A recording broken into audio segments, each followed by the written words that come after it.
మీరేమన్నా మాట్లాడదలుచుకుంటే ఆ కుటుంబం గురించి మాట్లాడండి తప్పితే ప్రణయ్ని కానీ ప్రణయ్ కుటుంబాన్ని కానీ అనటానికే వీల్లేదు. అమృతను అసలే అనడానికి వీల్లేదు. మేజర్ అయింది, పెళ్లి చేసుకుంది, తండ్రికి ఇష్టం లేని పెళ్లి చేసుకుంది. నా కూతురు కష్టాలు పడుతుందేమో సెటిల్ అవ్వని కుర్రాన్ని చేసుకుని అనుకున్నప్పుడు నువ్వు సెటిల్ చేయకపోయావా? అంతే. ఈ ప్రపంచంలో అందరూ సెటిల్ అయిన కొడుకులకే పెళ్ళిళ్ళు చేస్తున్నారా? చేయట్లేదుగా.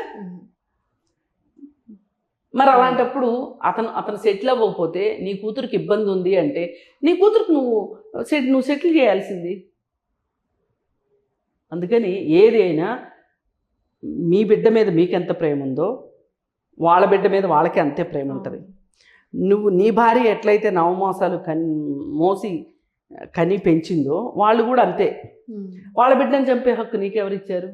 అందుకని ఈరోజు అమృతరావు దేవుడని కానీ అమృత దెయ్యమని కానీ ప్రణయ్ వల్ల ఇదంతా జరిగిందని కానీ అనుకుంటే మనము మనకిష్టమైంది మాత్రమే చూడడానికి సిద్ధపడుతున్నామని అర్థం. అంతే. ఎప్పుడైనా సరే మనకిష్టమైందే కనిపించదు లోకంలో. అన్నీ ఉంటాయి, మంచి చెడు తటస్థము అన్నీ ఉంటాయి. మనం ఏది చూడాలనుకుంటే అది చూస్తాం.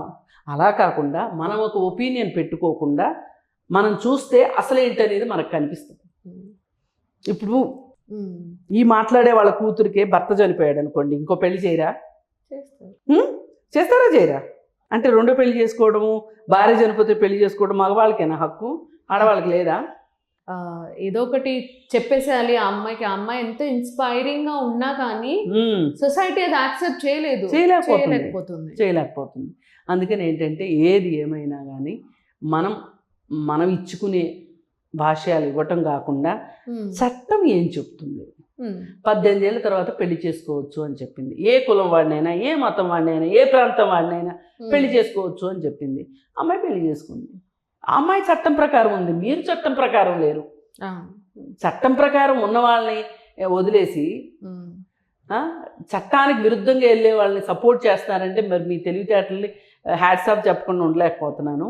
అందుకని మన ముందున్నది చట్టం, రాజ్యాంగం, కోర్టులు అవన్నీ సరిగా పనిచేసినాయి ఈ కేసులో అని చెప్పి ఎవరి పిల్లలైనా మీ పిల్లలు సరైన మార్గాన్ని ఎంచుకోకపోతే చెప్పే బాధ్యత మీకుంది, హక్కు కూడా ఉందనుకోండి. కానీ మొత్తం పరిస్థితిని చేతిలోకి తీసుకొని వేరే వాళ్ళని చంపే హక్కు మాత్రం మీకు లేదు.